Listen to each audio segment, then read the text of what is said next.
बंदी छोड़ गुरु रामपाल जी महाराज जी की जय हो। परमपिता परमेश्वर की आप सभी प्यारी आत्माओं को मुझ पवन दास का सत साहिब। पुण्यात्माओं, परमपिता परमेश्वर जी के आशीर्वाद से, उनके सत प्रेरणा से ये जितने भी पैम्पलेट और पोस्टर इस्लाम को लेके बन रहे हैं, जिनके विषय में पूज्य गुरुदेव पहले ही अपने सत्संगों में जिक्र कर चुके हैं, सब कुछ हमें बता चुके हैं, लेकिन दुनिया वाले उन चीज़ों पे ज़्यादा गौर नहीं कर रहे थे। अगर गुरुदेव के सत्संग लोग देखते या मुसलमान धर्म के ये उलेमा देखते तो जो बातें आज यति नरसिम्हानंद सरस्वती अहंकार में आके कह रहा है, पब्लिसिटी के लिए कह रहा है और धार्मिक लोगों के बीच मनमुटाव करवाने के लिए कह रहा है, यही सारी बातें एक बहुत ही अच्छे तरीके से और सबूतों के साथ में, प्रमाणों के साथ में बंदी छोड़ सतगुरु रामपाल जी महाराज जी सन 1994 से बोलते आ रहे हैं, लेकिन किसी ने ध्यान नहीं दिया। तो एक बार फिर से ये मुद्दा उठा है दोनों धर्मों के बीच में, और ये बहुत ही अच्छा मौका है आप और हम सभी आत्माओं के लिए सेवा का, क्योंकि जब जब हजरत मोहम्मद का यूट्यूब पे, गूगल पे ऐसा कोई मामला आगे बढ़ता है तो आपने देखा होगा कि एक पीला पर्चा निकाल के सतलोक आश्रम मैनेजमेंट हरियाणा तुरंत संगत को मना कर देता है कि गुरुजी का आदेश है, हमने हजरत मोहम्मद के विषय में कोई भी टीका टिप्पणी नहीं करनी।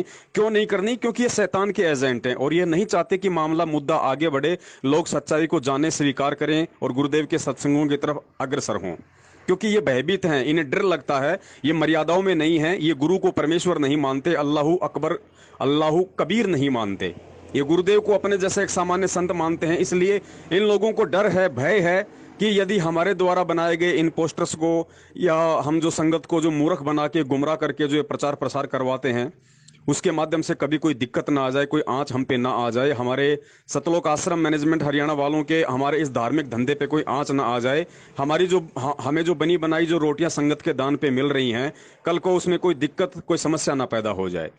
तो पुण्यात्माओं, आप और हम परमेश्वर के सत्सेवक हैं और शेर का बच्चा शेर ही होता है। और परमेश्वर कहते हैं कि सिंह सूरमा शेर गरजे और गाजे, सिंह सूरमा और शेर गरजे और गाजे, बाकी दुनिया तो भेड़ है, वो बिदके और बाजे। तो हम भेड़ की श्रेणी में नहीं हैं, भेड़ की श्रेणी में सतलोक आश्रम मैनेजमेंट हरियाणा है, उनके पीछे लगे हुए मंद बुद्धि भगत हैं। हम परमेश्वर के शेर हैं, हम परमेश्वर के सूरमा हैं। और गुरुदेव कहते हैं कि संत सूरमा और कोयल का बच्चा हमेशा आगे ही बढ़ा करता है, पीछे मुड़ के नहीं देखता है। जबकि हमारे पीछे, हमारे आगे, हमारे दाएं, हमारे बाएं, हमारे नीचे, हमारे ऊपर पूर्ण ब्रह्म परमेश्वर अल्लाहू कबीर सतगुरु रामपाल जी महाराज जी का प्यार और आशीर्वाद भरा पंजा है। तो हमें तो तनिक भी घबराने की जरूरत नहीं है। तो मैं निवेदन करूंगा, ये जो मौलाना मुफ्ती सलमान हाजरी हैं, इनका जो फेसबुक का जो पेज है, आप उस पेज के ऊपर या जैसे इनका कोई भी वीडियो आता है, आप कमेंट्स बॉक्स में दास के द्वारा आपको जो पोस्टर भेजे जा रहे हैं, या जो दास का जो फेसबुक का जो पेज है संका समाधान पवन दास के साथ में, उसका जो लिंक आपको भेजे जाते हैं, वो सारे आप उनको डायरेक्टली भेजिए। और फेसबुक के जितने भी ग्रुप हैं, आप लोग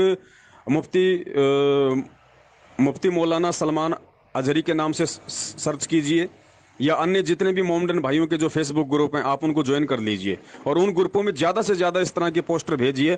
एक बहुत बड़ी सेवा के लिए परमेश्वर ने आप और हम सभी को निमित्त बनाया है, क्योंकि मौलाना जी के गले में अब बहुत ही भयंकर रूप से ये हड्डी फंस चुकी है।